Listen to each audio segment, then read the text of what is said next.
Deep in the shadows, I know it's hard to put one foot in front of the other.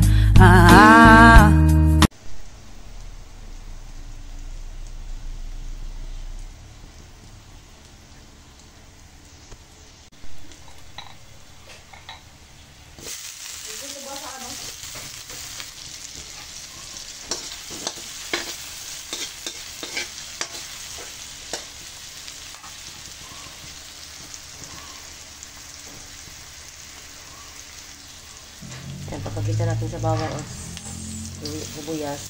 Natin ang kain. Adobo yan, guys. Adobo. Yento with egg. With hard-boiled egg. Again. Yan.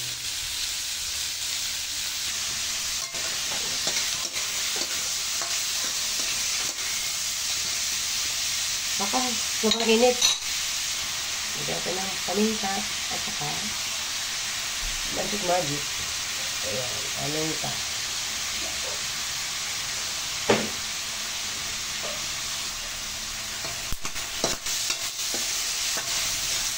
Haway na.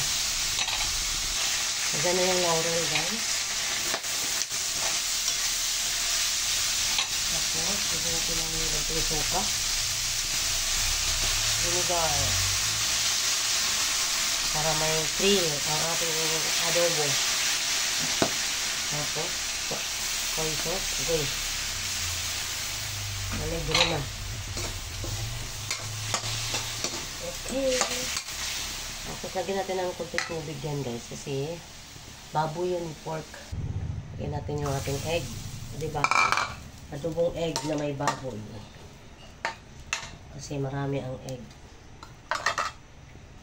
Lagyan natin yung ating siling haba.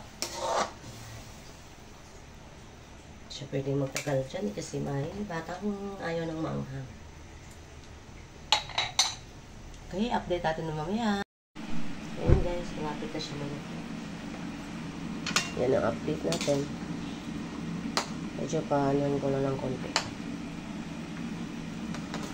Kasi marami pa sa baho. Pero malambot na yung karne. Paano na natin ulit. Mamaya ulit ang update, guys. Kulo-kulo pa siya. Yan. Hindi na natin patuyuin yan kasi patutuyo din yan. Ibabaho, ano nila sa kanin yan, isasabaw. Pero wait lang.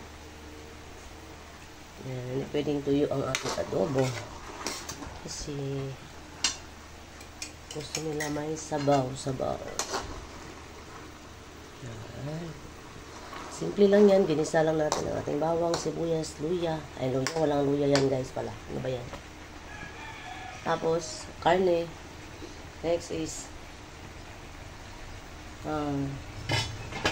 tinimplahan ko ng paminta, magic sarap, toyo, suka, at saka yan. Tapos lagyan ng sili, oh. Tapos lagyan mo yung hard-boiled egg. Yan na yan, guys. Ayan, diba? Simpleng ulam, pero masarap na. Masaya na mga bata dyan. Sa egg pa lang, masaya na sila dyan. Kaya tama na yung sauce niya para meron pa silang isasabaw sa kanin. Okay, thank you. Salamat sa ulo sa support, sa panonood sa aking video. Bye-bye.